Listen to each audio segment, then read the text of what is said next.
Bismillahirrahmanirrahim. Assalamualaikum warahmatullahi wabarakatuh. Yang terhormat Ibu dosen mata kuliah menulis, Ibu Ade Siti Haryanti SSMPD. Sebelumnya izinkan saya untuk memperkenalkan kelompok kami. Yang pertama ada saya sendiri, Arwa Ainal Rauf. Yang kedua Sari. Yang ketiga ada Elena Devianti. Kami dari kelompok 3 akan mempresentasikan tentang perencanaan karangan. Silahkan disimak dengan baik. Perencanaan karangan. Perencanaan karangan yaitu semua tahap persiapan penulisan, di mana kegiatan menulis bukanlah suatu kegiatan yang kebetulan, melainkan memang telah direncanakan. Dengan begitu, penulis benar-benar siap mengungkapkan gagasannya melalui tulisan. Ada tahapan-tahapan pembuatan perencanaan karangan adalah sebagai berikut. Yang pertama ada pra-penulisan. Pra-penulisan merupakan tahap perencanaan atau persiapan menulis. Yang kedua penulisan, menulis keseluruhan naskah secara konseptual disertai kutipan atau data yang diperlukan. Yang ketiga penyuntingan, editing, penyuntingan naskah, penyuntingan materi, dan penyuntingan bahasa. Dengan adanya tahap penyuntingan, revisi, semua kesalahan dan kekurangan itu dapat diantisipasi. Selanjutnya ada pemilihan topik. Syarat yang harus diperhatikan penulis dalam pemilihan topik suatu karya tulis, yang pertama ada topik harus menarik perhatian penulis. Topik yang menarik perhatian akan memotivasi pengarang atau penulis secara terus-menerus mencari data-data untuk memecahkan masalah-masalah yang dihadapinya. Yang kedua, topik harus diketahui atau dipahami penulis. Penulis hendaklah mengerti serta mengetahui meskipun baru prinsip-prinsip ilmiahnya. Yang ketiga, jangan terlalu baru, teknis, dan kontroversial. Bagi penulis pemula, topik yang terlalu baru kemungkinan belum ada referensinya dalam kepustakaan. Yang terakhir ada bermanfaat. Topik yang dipilih hendaknya bermanfaat. Jangan terlalu luas. Penulis harus membatasi topik yang akan ditulis. Selanjutnya akan dilanjutkan oleh Sari. Assalamualaikum warahmatullahi wabarakatuh. Nama saya Sari. Saya akan melanjutkan presentasi dari teman saya. Pembatasan topik. Hal yang perlu diperhatikan penulis ialah pembatasan topik. Pembatasan topik sekurang-kurangnya dapat membantu penulis atau pengarang dalam berbagai hal berikut ini. 1. Memungkinkan penulis penuh dengan keyakinan dan kepercayaan bahwa topik tersebut benar-benar diketahuinya. 2. Memungkinkan penulis mengadakan penelitian dengan intensif mengenai masalahnya. Cara membatasi sebuah topik dapat dilakukan dengan cara 1. Tetapkanlah topik dalam kedudukan sentral.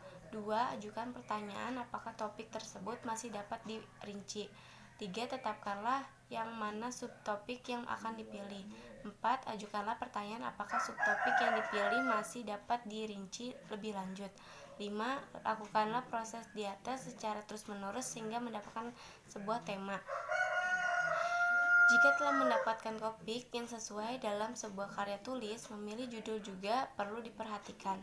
Berikut syarat-syarat judul yang baik. 1. Original dan asli, relevan, provokatif, dan singkat. Bahan penulisan. Yang dimaksud dengan bahan penulisan ialah semua informasi yang digunakan untuk mencapai tujuan penulisan. Informasi itu mungkin merupakan teori, contoh-contoh, rincian, dan atau detail, perbandingan, sejarah kasus, fakta, hubungan sebab akibat, pengajuan atau pembuktian, angka-angka, kutipan, gagasan, dan sebagainya. 1. Bahan pustaka berasal dari buku-buku yang berhubungan dengan topik yang akan dibahas. 2. Wawancara atau interview adalah salah satu cara mengumpulkan data dengan mengajukan pertanyaan kepada seseorang yang dianggap berkompeten atau berorientasi tentang yang ditulis. 3. Angket adalah pertanyaan yang digunakan untuk menjaring pendapat atau opini orang tentang sesuatu. Jawaban pertanyaan sudah disediakan, responden tinggal melingkari atau menyilangnya. 4. Penulisan draft. Penulisan draft merupakan pengklasifikasian data yang telah terkumpul yang kemudian disusun menjadi sebuah wacana yang terdapat dalam karangan. 5. Penyuntingan wacana. Dalam penulisan karangan, hendaklah melakukan pengeditan ulang terhadap bahan yang akan disajikan karena bahan tersebut harus sesuai dengan bahasa, diksi, alinea, dan kalimat. Contohnya, penulisan kutipan yang benar, penulisan kata serapan yang sesuai dengan EYD. Terima kasih, kurang lebihnya mohon maaf. Wassalamualaikum warahmatullahi wabarakatuh. Selanjutnya akan dilanjutkan oleh teman saya. Assalamualaikum warahmatullahi wabarakatuh. Saya Elena Devianti ingin melanjutkan materi yang Sari bawakan tentang tujuan penulisan. Tujuan penulisan ialah gambaran atau perencanaan menyeluruh yang akan mengarahkan penulis dalam melakukan tindakan menyelesaikan tugasnya. Dengan mengetahui tujuan, penulis akan dapat menentukan bahan tulisan, organisasi karangan, dan sudut pandang. Ada dua cara menyatakan tulisan penulisan, yaitu 1. Tesis. Tesis adalah rumusan singkat yang mengandung tema dasar dari sebuah karangan, bila ada sebuah tema karangan yang dominan. 2. Pengungkapan maksud. Pengungkapan maksud dilakukan tidak bermaksud untuk mengembangkan ide sentral. Jika tulisan tidak mengembangkan gagasan tema, maka tulisan dalam bentuk pernyataan. Nama saya Lena Devianti, ingin membawakan materi tentang kerangka karangan. Kerangka karangan merupakan rencana penulisan yang mengandung ketentuan bagaimana kita menyusun karangan itu. Fungsi kerangka karangan: memperlihatkan pokok bahasa, sub-sub bahasa, karangan, dan memberi kemungkinan perluasan bahasa tersebut, sehingga memungkinkan penulisan menciptakan suasana kreatif sesuai dengan variasi yang diinginkan. B. Mencegah pembahasan keluar dari sasaran yang sudah dirumuskan dalam topik judul, masalah tujuan, dan kalimat tesis. C. Memudahkan penulisan menyusun secara menyeluruh. D. Mencegah ketidaklengkapan bahasa. Tahap-tahap penyusun kerangka karangan.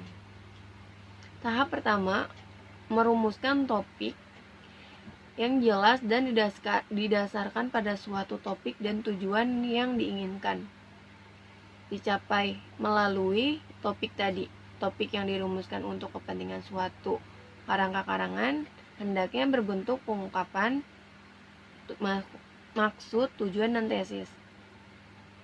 Kedua, ialah mengumpulkan topik-topik bawahan yang dianggap merupakan rincian jelas dan tesis atau mengungkapkan maksud tadi. Hal ini sering disebut istilah inventarisasi. Pada poin ini, penulis diperbolehkan untuk mencatat sebanyak-banyaknya tema-tema yang terlintas dalam benaknya, dan tidak perlu langsung melakukan evaluasi pada tema-tema tadi. Ketiga, ialah melakukan evaluasi pada semua topik bawahannya yang sudah dia catat pada langkah kedua tadi. Demikian presentasi dari kelompok kami, semoga bisa menjadi ilmu yang bermanfaat. Terima kasih atas perhatiannya, kurang lebihnya mohon maaf. Hadza wallahu yara'ana wa yafazuna walhamdulillahirabbil alamin. Wassalamualaikum warahmatullahi wabarakatuh.